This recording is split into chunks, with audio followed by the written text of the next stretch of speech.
This is the Shine On You Crazy Daisy podcast, and I'm your host, Trudy Simmons from the Daisy Chain Group, providing platforms for women entrepreneurs to be seen and heard. This platform is for women entrepreneurs that want to hear the real stories of what it takes to be yourself and run a business with all the different hats that you might have to wear.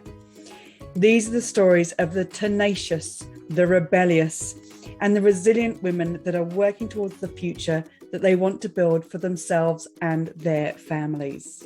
Hello and welcome to Shine On You Crazy Daisy podcast. And today we have the wonderful Lisa Dickson from Caseron Cloud Accounting. Lisa, thank you so much for being a part of the Shine On You Crazy Daisy Volume 3 book and the podcast.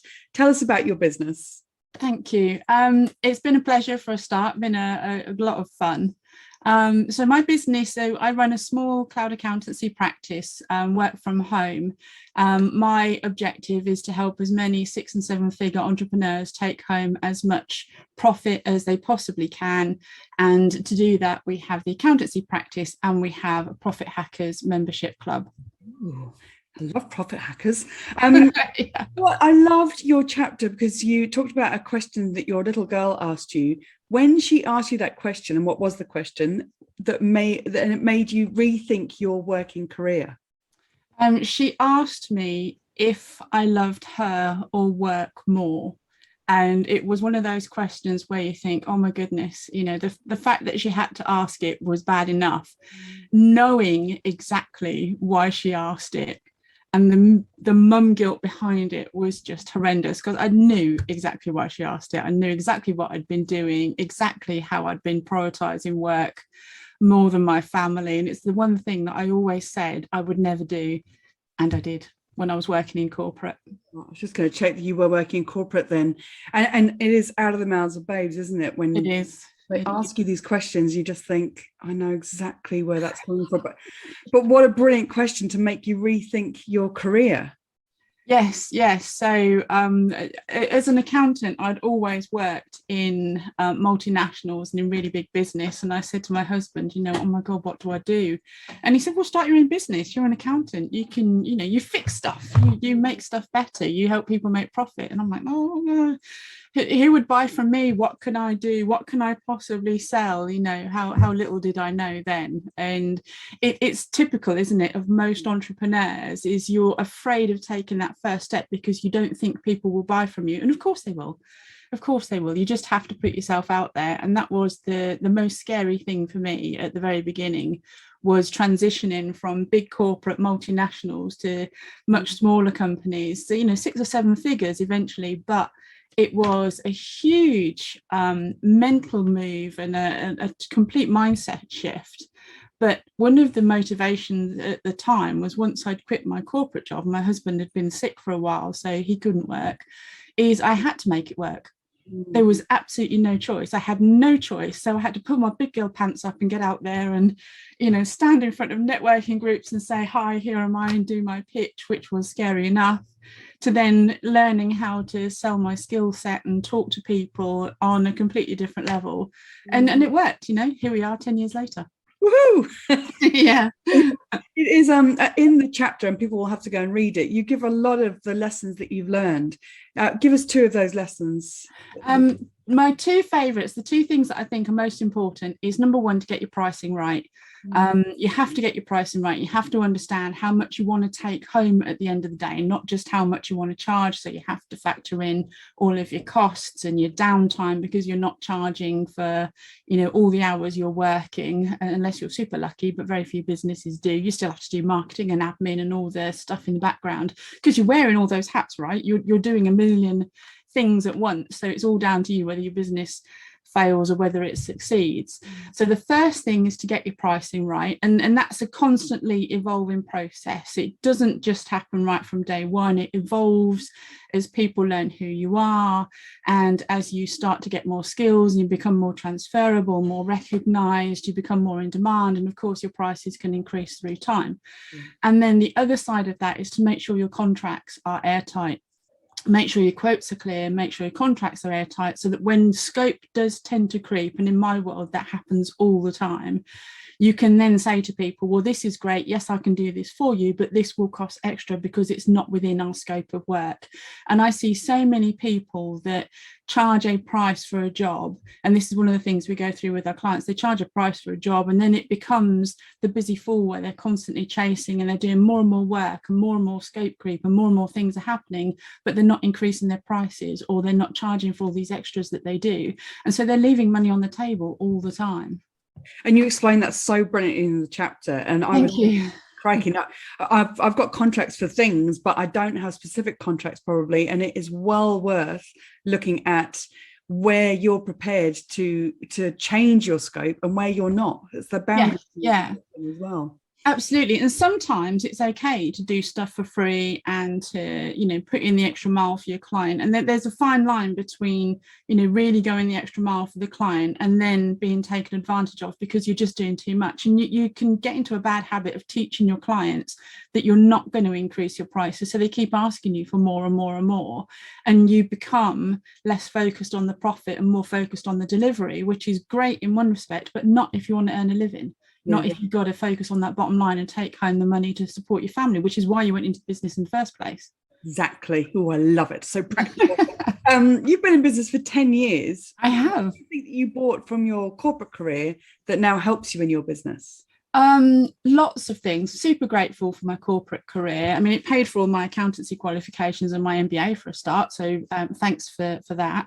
But it's discipline. One of the things that I hear from lots of clients is how they really struggle to manage their discipline. They're working from home, so they can't quite, you know, get into that I'm at work or I'm at home, should I do the laundry? And I'm really good at that. And I think that comes partly from being an accountant, and everything that we do is somebody else's deadline, a VAT return or a year end or a confirmation statement. Everything's driven by other people's deadlines.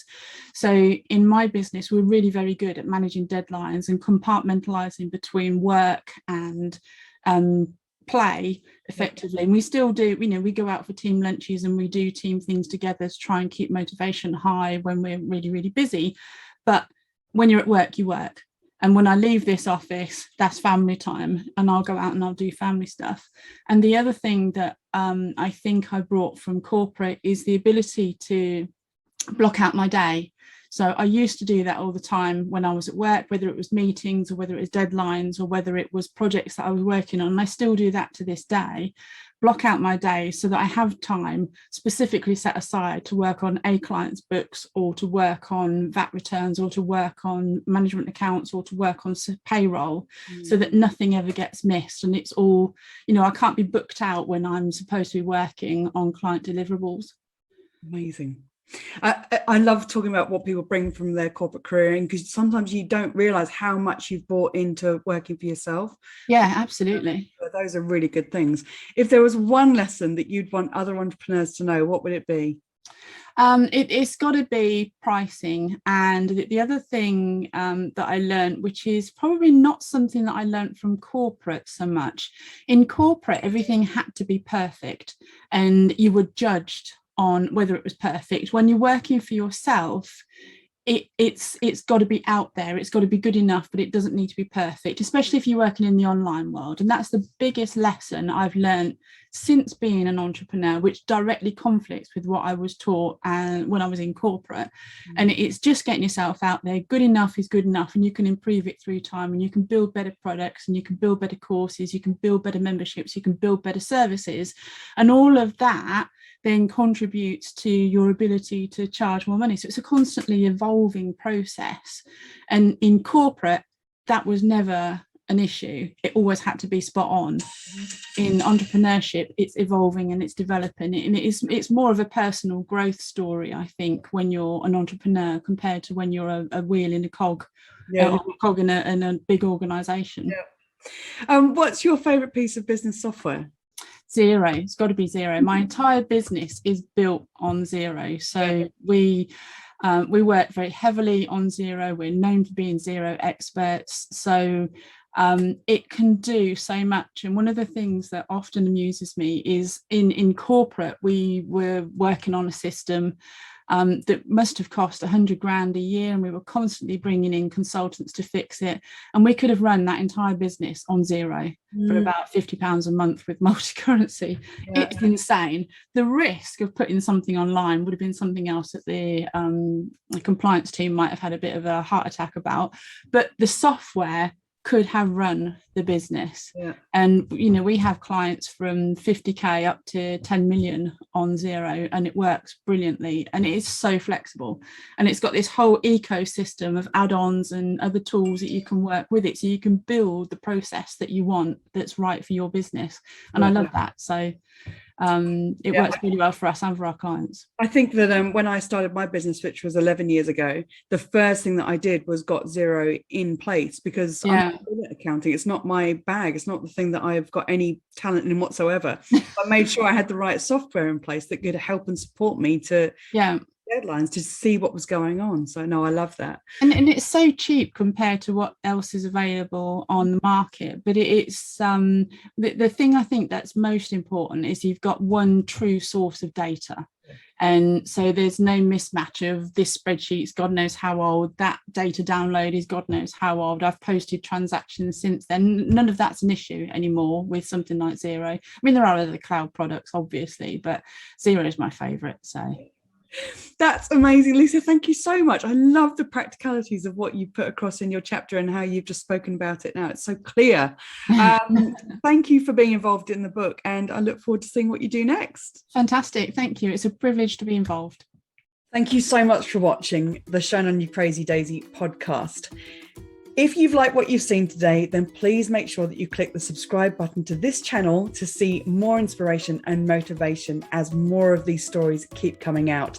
And if you want even more, click on the link below this video and go and have a look at the series of books Shine On You Crazy Daisy, and get even more inspiration and motivation for you and your business.